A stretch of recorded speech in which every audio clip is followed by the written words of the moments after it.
영국의 빅토리아 여왕은 신앙이 좋기로, 믿음이 좋기로 소문난 그런 여왕이었습니다. 이 여왕이 종종 궁궐을 빠져나가서 서민들과 대화하는 것도 그렇게 즐겼다고 합니다. 오늘 여왕이 궁궐을 빠져나가서 우연히 들른 곳에 한 과부가 살고 있었습니다. 이 과부는 믿음이 참으로 좋았습니다. 그래서 이 여왕과 과부가 서로 기도도 하고 신앙적인 이야기를 나누면서 그렇게 교제를 했습니다. 대화 도중에 여왕이 그 과부에게 이렇게 물었습니다. 일찍이 아주머니를 찾아준 손님 가운데 가장 고귀한 손님이 혹시 누구십니까? 여왕이 이렇게 물은 것은 이 아주머니가 너무나도 신앙이 좋기 때문에 지금 자기 집을 방문한 여왕이라는 말보다는 우리 주님이 최고의 손님이지요 라는 말을 기대했기 때문입니다. 이 아주머니가 이렇게 대답을 하면 여왕 자신도 물론 그렇죠, 저도 그렇게 생각합니다 라고 하면서 주님께 영광을 돌리려고 이렇게 물었던 겁니다. 그런데 이 아주머니는 이렇게 대답을 합니다. 두말할 것도 없이 여왕님께서 찾아주신 것이 최고의 영광입니다. 내 생애 최고의 손님입니다. 이렇게 대답을 합니다. 이 대답을 듣고 여왕이 실망해서 예수님께서 이 집에 찾아주셨으니 최고의 손님은 당연히 주님 아닐까요? 이렇게 재차 또 질문을 합니다. 그러자 이 아주머니가 이렇게 대답합니다. 여왕님, 예수님은 손님이 아닙니다. 예수님은 나의 주인이시며 우리 집의 주인이십니다. 나는 그분을 위하여 존재합니다. 이렇게 대답했다고 합니다. 성도 여러분, 여러분의 주인은 누구십니까?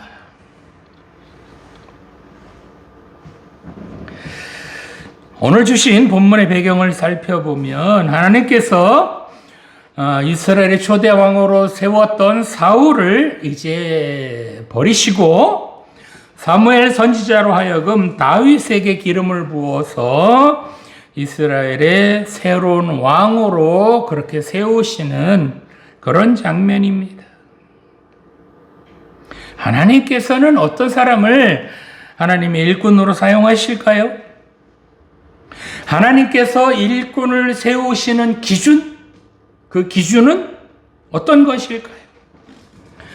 다윗은 어떻게 하나님의 일꾼으로 세움을 받아서 그렇게 이스라엘의 왕이 될 수 있었을까요? 오늘 주신 본문을 통해서 하나님께서 어떤 사람을 하나님의 일꾼으로 택하시고 그렇게 사용하시는지 살펴보면서 함께 은혜를 나누고자 합니다. 자, 첫 번째로 하나님께서는 일꾼을 뽑으실 때 외모를 보시지 않는다는 겁니다. 본문 7절 말씀 보겠습니다. 여호와께서 사무엘에게 이르시되 그의 용모와 키를 보지 말라. 내가 이미 그를 버렸노라. 내가 보는 것은 사람과 같지 아니하니 사람은 외모를 보거니와 나 여호와는 중심을 보느니라 하시더라. 아멘. 자, 하나님께서는 사무엘 선지자를 이제 베들레헴으로 보내셔서 이스라엘의 왕이 될 사람을 찾아서 그 사람에게 기름을 붓게 하셨습니다. 당시 이스라엘에는 사울이라는 왕이 있었지만 이 사울은 하나님을 실망시켜 드린 적이 한두 번이 아니었습니다. 그래서 하나님께서는 그 사울 왕을 이제 폐위시키고 그 사울 왕을 대신할 새로운 왕이 될 제목을 찾고 계셨습니다. 하나님께서 왕으로 세울 사람은 바로 베들레헴에 사는 이새의 8 아들 중에 있었습니다. 사무엘은 이제 베들레헴에 사는 이새의 집에 도착을 해서 그 아들들을 데려오게 합니다. 사무엘이 이새의 맏아들인 엘리압을 보자마자 한눈에 반했습니다. 그래서 본문 6절 말씀을 보면 그들이 오매 사무엘이 엘리압을 보고 마음에 이르기를 여호와의 기름 부으실 자가 과연 주님 앞에 있도다 라고 감탄을 합니다. 사무엘이 이처럼 엘리압에게 한눈에 반한 이유는 바로 그의 용모가 워낙 출중하고 그리고 키도 커서 왕감으로 장군감으로 그렇게 보였기 때문입니다. 그러나 이 같은 사무엘의 생각은 불행하게도 오판이었습니다. 그렇게 멋지게 보이는 엘리압은 하나님께서 찾는 그런 인물이 아니었습니다. 본문 7절 말씀을 보면 여호와께서 사무엘에게 이르시되 그의 용모와 키를 보지 말라. 내가 이미 그를 보렸노라. 내가 보는 것은 사람과 같지 아니하니 사람은 외모를 보거니와 나 여호와는 중심을 보느니라 라고 말씀하셨습니다. 여기서 용모라는 것은 눈에 보이는 모습을 말하는 것이고 신장은 키를 말하는 것이죠. 그런데 이처럼 이 용모와 키는 하나님의 관심사가 아니었습니다. 이미 용모와 키를 보고 왕으로 뽑았던 사울에게 실망하신 하나님께서는 그 사람의 겉모습이 왕으로 세우는 기준, 그 기준은 아니었다는 겁니다. 이처럼 큰아들인 엘리압이 하나님께 외면당한 이유는 겉모습은 왕으로 충분한 그런 외모를 갖추었지만 하나님의 기준엔 미달했다는 겁니다. 자, 그렇다면 무엇이 하나님께서 왕을 뽑는 그런 기준이 되었을까요? 엘리압이 하나님께서 마음에 둔 사람이 아님을 알게 된 사무엘은 그 뒤를 이어서 둘째, 셋째, 넷째 주르륵 지나가게 합니다. 아비나답, 삼마 등 이세 나머지 아들들을 쭉 만나보았지만 하나님께서 택하신 인물은 없었습니다. 이때 사무엘이 이새에게 묻습니다. 뭐라고 물어요?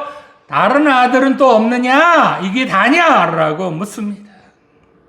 즉 자기가 만나본 이 7 아들 중에는 왕이 될 만한 사람이 없다는 겁니다. 자, 그러자 이새가 뭐라고 그래요? 아직 막내가 남았다라고 말합니다. 그러자 사무엘은 즉시 그 막내 아들을 데려오게 합니다. 얼마의 시간이 흐른 후 머리칼이 흐트러지고 옷에는 양털과 흙으로 범벅이 된 이새의 8번째 아들인 다윗이 들어옵니다. 본문 12절을 보면 이에 사람을 보내어 그를 데려오매 그의 빛이 붉고 눈이 빼어나고 얼굴이 아름답더라. 여호와께서 이르시되 이가 그니 일어나 기름을 부으라 라고 말씀하셨습니다. 사무엘은 이처럼 다윗을 보자마자 가지고 온 기름을 다윗의 머리에 부었습니다. 근데 여기서 한 가지 이상한 점이 있죠. 본문 7절 아까 보니까 뭐라 그랬어요? 하나님께서 뭐하고 뭘 보지 말아라? 용모와 신장, 키는 보지 말라라고 말씀하셨는데 본문 12절 보니까 다윗을 선택한 이유가 또 용모, 겉모양 그것 때문인 것처럼 보입니다. 그렇죠? 왜 그랬을까요? 본문 12절에 보면 다윗의 빛이 어떻게 됐다고요? 붉고 눈이 빼어나고 얼굴이 아름답다라고 했습니다. 이건 분명 외모를 표현하는 그런 말입니다. 그렇죠? 그런데 12절의 이 말은 아직 어린애 티가 많이 난다라는 것을 은유적으로 표현한 말입니다. 우리나라 말에도 그런 게 있잖아요. 핏덩이. 핏덩이라고 하는 것은 어른을 말해요? 아기를 말해요? 아직 머리에 피도 안 말랐다. 뭐라 하는 거예요? 머리 피 말르면 죽죠? 머리 피가 마르지도 않은 녀석이다라고 하면은 아직 애라는 소리잖아요. 그런 것처럼 이 본문 12절의 말씀은 어린애 티가 많이 나는 그런 사람이다라는 것을 은유적으로 표현한 겁니다. 학자들의 주장에 의하면 이 당시 다윗의 나이가 15살이었습니다. 아직 뽀숑뽀숑한 그런 나이죠. 그죠? 다윗은 양을 먹이던 복장 그대로 초라하게 그렇게 이제 사무엘 앞에 섰고 아직 어려서 키와 몸집이 큰형인 엘리압에 미치지는 못했지만 하나님 마음에 들었던 한 가지가 있었습니다. 그것은 바로 오늘 본문에 나오는 대로 중심으로 표현된 다윗의 마음, 그 마음이 하나님 마음에 들었던 겁니다. 본문 7절에 보면 사람은 외모를 보거니와 나 여호와는 중심을 보신다 라고 말씀하셨는데 이 중심이라는 단어가 히브리어로는 이게 레바브라는 단어로 이 레바브는 마음을 말해요. 이 마음은 그럼 어떤 곳이냐? 바로 인간 행위의 원천이며 그 사람의 행동을 컨트롤하는 곳, 그것이 바로 마음입니다. 우리나라 말에도 있잖아요. 마음 먹기에 따라 달렸다라는 것은 머리로 이해하는 것보다는 마음 먹기에 따라 그 사람 행동이 달라진다는 것을 표현하는 거잖아요. 우리나라도 비슷해요. 그래서 이 마음이라는 곳은 행동을 주관하는 곳입니다. 즉 하나님께서는 겉모양 그것을 보시는 것이 아니라 보다 중요한 속 사람, 즉 그 사람의 마음, 다른 말로는 전 인격적인 그런 측면을 하나님께서는 보신다는 겁니다. 사울이 하나님께 버림받은 것도 겉모습은 왕의 모습을 갖추었다 할지라도 그 속마음은 교만으로 가득 차서 하나님께 불순종했기 때문에 사울이 왕에서 쫓겨나게 된 겁니다. 그런데 다윗은 그렇지 않았다는 겁니다. 성도 여러분, 여러분께서 하나님에게 이 시대에 꼭 필요한 인물로 그렇게 쓰임받기를 원하신다면 외모보다는 여러분의 마음을 가꾸시길 바랍니다. 그저 비주얼만을 신경 쓰며 겉모습을 치장하기 이전에 여러분의 마음부터 잘 가꾸시기 바랍니다. 요즘 세상에서 요구하는 그런 외모, 그런 것을 갖추기 이전에 내 스스로 하나님께서 쓰실 만한 그런 마음이 있는지, 그런 마음을 내가 지니고 있는지 먼저 살펴보시기 바랍니다. 오늘날은 잘생기고 멋지기만 하면 그 사람의 마음이 어떻든지 별로 상관하지 않는 것 같습니다. 요즘 뉴스에 한동안 화제가 되었던 레드벨벳이라고 하는 걸그룹 중에서 아주 외모가 출중하기로 소문난 그 한 멤버가 뭐 별 갑질을 다 했다며요? 여러분, 얼굴만 예쁘면 마음이 안 예뻐도 용서가 됩니까? 뿐만 아니라 요즘에는 돈을 벌 수만 있다면, 성공할 수만 있다면 무슨 짓이든지 다 하려고 합니다. 그러나 그렇게 얻은 성공과 물질이 그 사람을 결코 행복하게 하지는 못할 겁니다. 오히려 그것이 그 사람의 발목을 잡아서 그것 때문에 망하게 되고 불행하게 될 것입니다. 성도 여러분, 하나님 앞에 여러분 마음 중심이 올바로 서 있다면 외모가 출중하지 않아도 하나님께서 그렇게 마음 중심이 바로 서 있는 여러분들을 이 시대에 멋진 하나님의 일꾼으로 사용해 주실 줄 믿으시기 바랍니다. 외모보다는 마음 중심이 바로 서고 외모보다는 마음이 더 예쁜 그런 여러분들이 다 되셔서 하나님의 일꾼으로 소중하게 쓰임받는 그런 우리 모두가 되시기를 간절히 소망합니다. 자, 두 번째로 하나님께서 사용하시는 사람은 어떤 사람이냐? 바로 하나님께서 맡겨주신 일에 최선을 다하는 사람, 그런 사람을 사용하여 주신다는 겁니다. 본문 11절 말씀 보겠습니다. 또 사무엘이 이새에게 이르되 내 아들들이 다 여기 있느냐? 이새가 이르되 아직 막내가 남았는데 그는 양을 지키나이다. 사무엘이 이새에게 이르되 그 사람을 보내어 그를 데려오라. 그가 여기 오기까지는 우리가 식사 자리에 앉지 아니하겠노라. 아멘. 자, 사무엘이 이새의 아들들을 살피고 있을 때에 그때 막내 아들인 다윗은 못하고 있었어요? 들에서 양을 치고 있었습니다.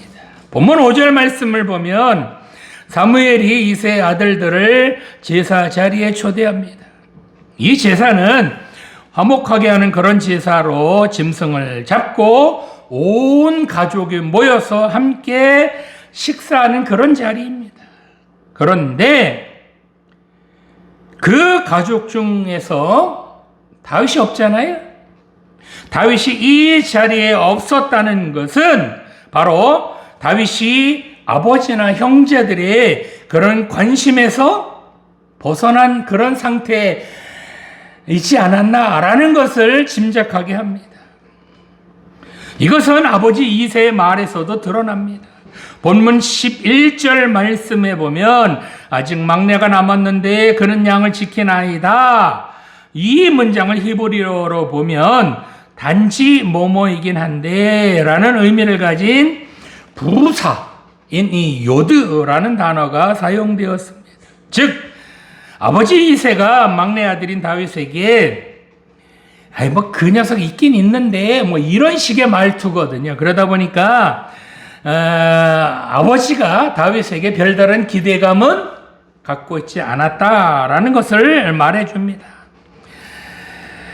즉 말재가 남아있긴 한데 그 아이에게 왕으로 기름이라도 부으시겠다는 겁니까? 그렇다는 거예요? 라고 의아한 듯이 그렇게 지금 묻고 있는 겁니다. 이렇게 아버지나 형제들에게 소외된 다윗은 들에서 무엇을 하고 있었을까요?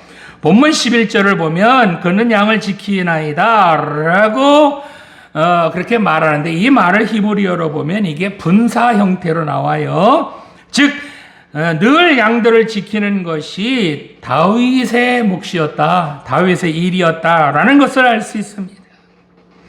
다윗이 골리앗과 싸우려고 나올 때 다윗이 한 말을 보면 다윗이 들에서 어떤 일을 했는지 알 수 있습니다. 사무엘상 17장 34절에서 35절 말씀을 보면 다윗이 사울에게 말하되 주의 종이 아버지의 양을 지킬 때에 사자나 곰이 와서 양떼에서 새끼를 몰아가면 내가 따라가서 그것을 치고 그 입에서 새끼를 건져내었고 그것이 일어나 나를 해하고자 하면 내가 그 수염을 잡고 그것을 쳐 죽였나이다 라고 말합니다. 다윗은 이처럼 아버지와 형제들과 멀리 떨어져서 들에서 양을 치고 있었는데 그 양치는 일을 잘 감당했다는 것을 알 수 있습니다. 다윗은 자기에게 맡겨진 양들을 지키기 위해서 뭐까지 했다고요? 사자와 곰하고도 싸웠다는 겁니다.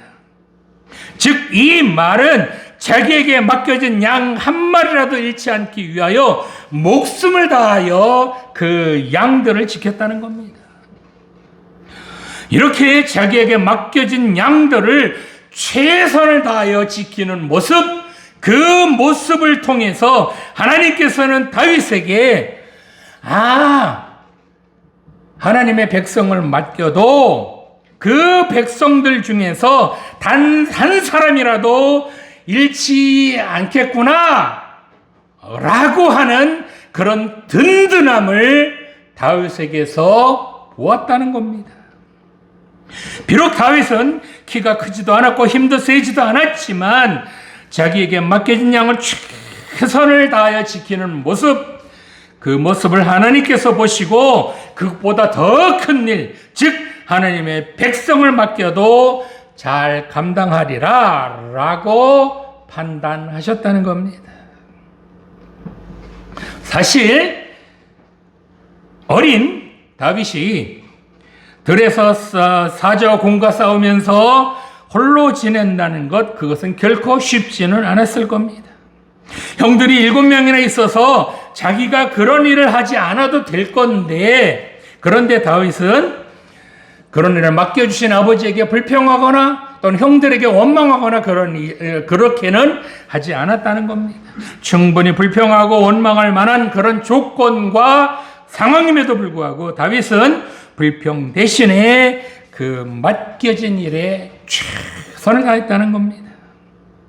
그렇습니다. 하나님께서는 어떤 상황이나 어떤 조건에서도 불평하거나 원망하지 않고 그 맡겨진 일에 최선을 다하는 사람, 그 사람을 사용하신다는 겁니다. 비록 주목받지도 못하고 남들이 알아주지 않는, 남들의 관심조차도 멀어져 있는 그런 일일지라도 현재의 자리에서, 현재 맡겨진 자리에서 최선을 다하는 그런 사람을 사용하신다는 겁니다.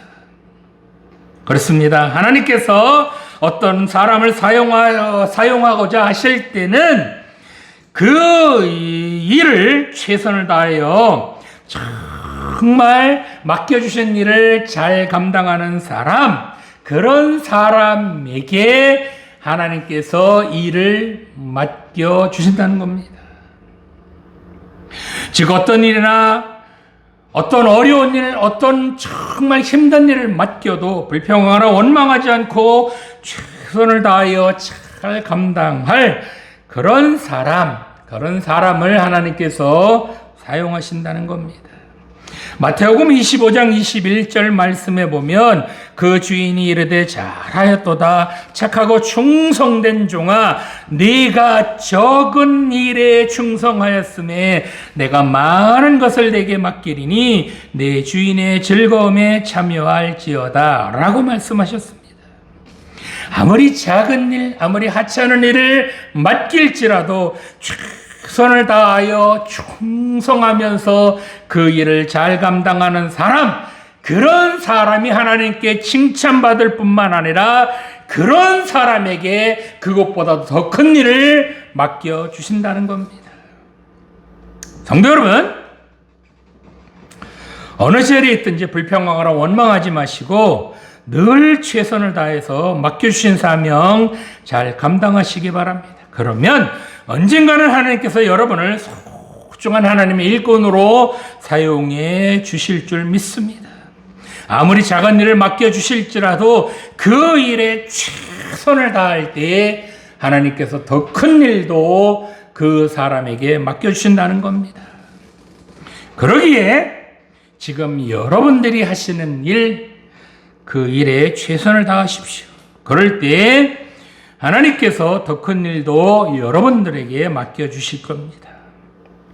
자, 우리 모두 이렇게 정말 하나님께서 주신 일, 큰 일이든 작은 일이든 잘 감당해서 이 시대 귀한 일꾼으로 쓰임 받으시기를 간절히 소망합니다.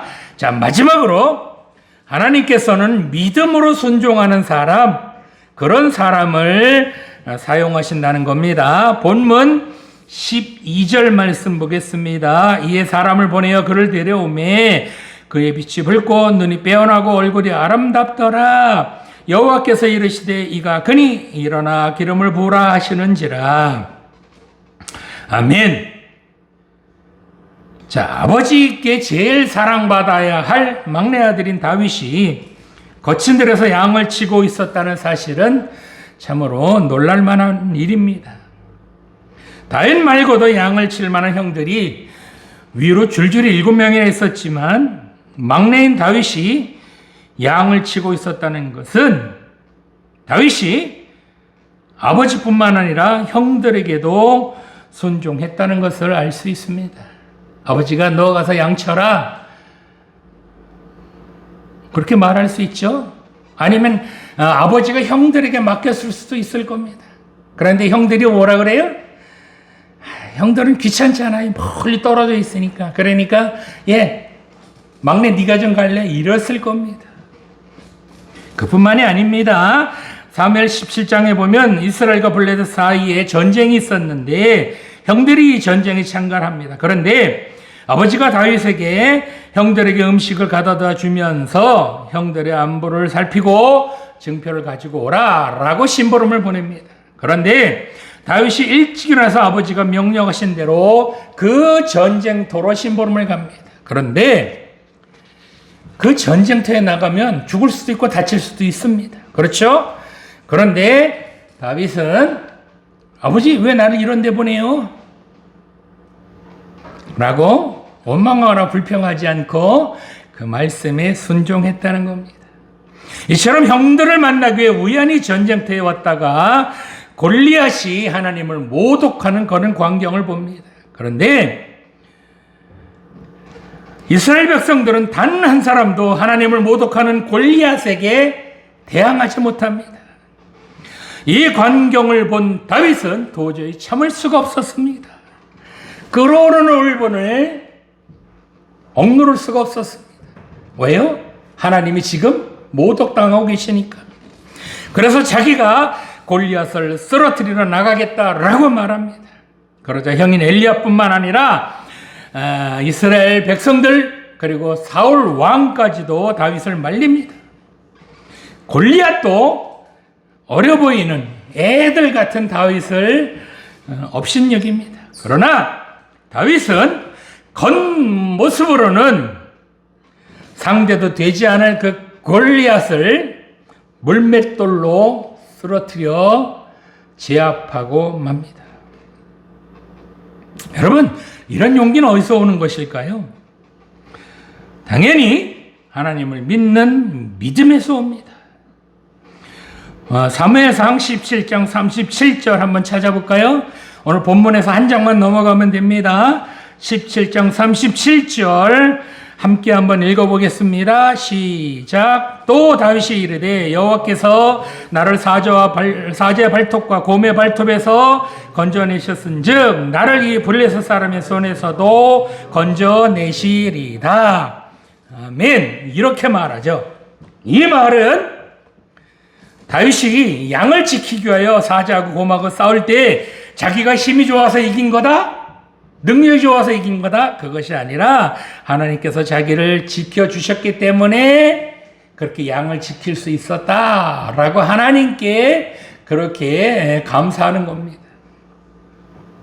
그러니까 어떻게 해요? 저 골리앗과 싸울 때도 하나님께서 자기를 뭐하기만 하면 지켜주시기만 하면 능히 골리앗을 이길 수 있다라는 믿음이 있었다는 겁니다. 이것을 바로 믿음이라고 그래요. 다윗은 하나님을 믿는 믿음이 있었다는 겁니다. 이 하나님을 믿는 믿음이 있는 사람은 자기의 처지나 상황이나 환경 따위는 신경 쓰지 않습니다. 다윗이 그랬지 않아요? 처지나 환경이나 상황 따지든가요? 나보다 엄청나게 큰데 이런 거 따지든가요? 안 따집니다. 왜 그랬을까요? 바로 믿음만 있으면 하나님께서 처한 환경이나 상황을 능히 뛰어넘도록 해 주실 것을 믿기 때문입니다.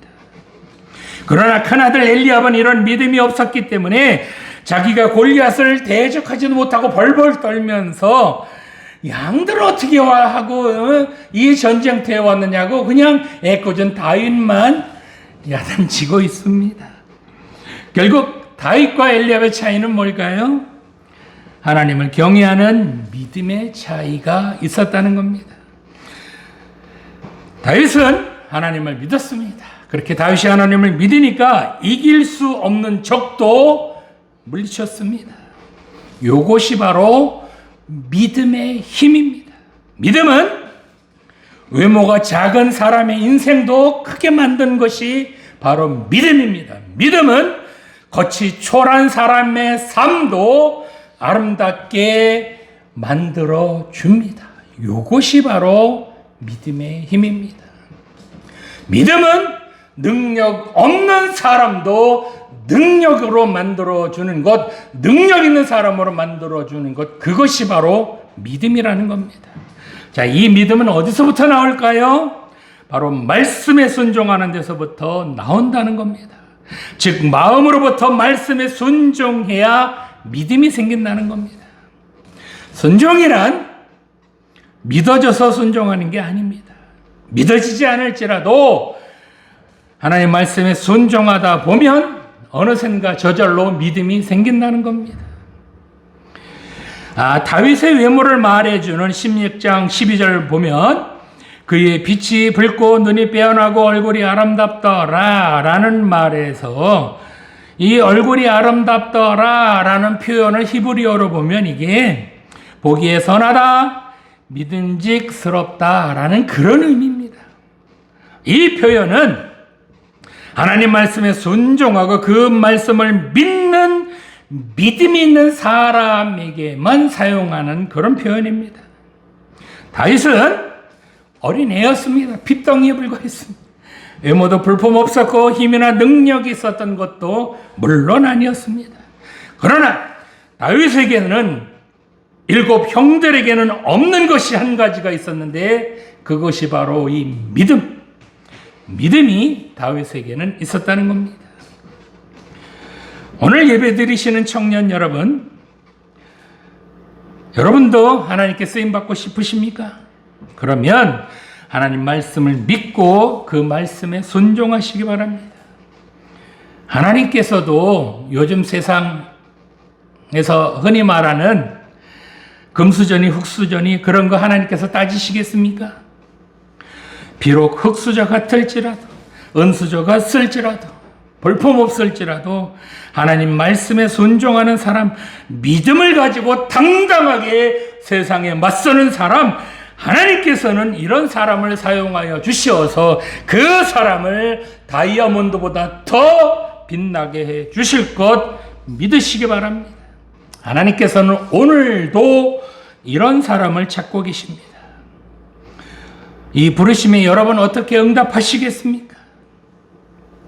하나님께 쓰임받지 않으면 세월 낭비하다가 후회하는 그런 인생 살게 될런지도 모릅니다. 그러나 하나님의 부르심에 응답해서 말씀대로 마음 중심을 온전히 하나님께로 향하고 그리고 하나님 말씀에 순종하면 그런 사람을 하나님께서 이 시대에 꼭 필요한 하나님의 일꾼으로 그렇게 사용해 주실 겁니다. 우리 모두 이 하나님의 부르심에 응답하셔서 이 시대의 귀한 일꾼으로 멋지게 쓰임받기를 간절히 소망합니다. 기도드리시겠습니다. 살아계신 하나님 아버지, 요즘 시대에는 비주얼이 무엇보다도 중요한 시대입니다. 그러나 겉으로 드러나는 모습보다는 속마음이 누구보다도 예쁜 그런 우리 모두 되게 하여 주시옵소서. 하나님께서 아무리 작은 일을 맡기실지라도 그 사명을 잘 감당하게 하여 주시옵소서. 그래서 더 큰 일도 감당하는 우리 모두 되게 하여 주시옵소서. 또한 하나님을 믿는 믿음으로 하나님께서 주신 사명을 잘 감당하게 하여 주시옵소서. 어떤 어려운 일을 만날지라도 능히 이기게 해주실 그 하나님을 믿는 믿음 우리에게도 허락하여 주시어서 어떤 어려움이나 장벽도 능히 뛰어넘고 승리하게 하여 주시옵소서. 하나님, 오늘 여기 모여 예배드리는 이 청년들, 이 시대 귀한 하나님의 일꾼으로 세워주시어서 이 청년들 통하여 하나님 영광 받아주시고 이 청년들 통하여 하나님 나라를 확장하는 일에 귀한 일꾼들로 다 사용하여 주시옵소서. 감사드리며 예수님의 이름으로 기도드립니다. 아멘.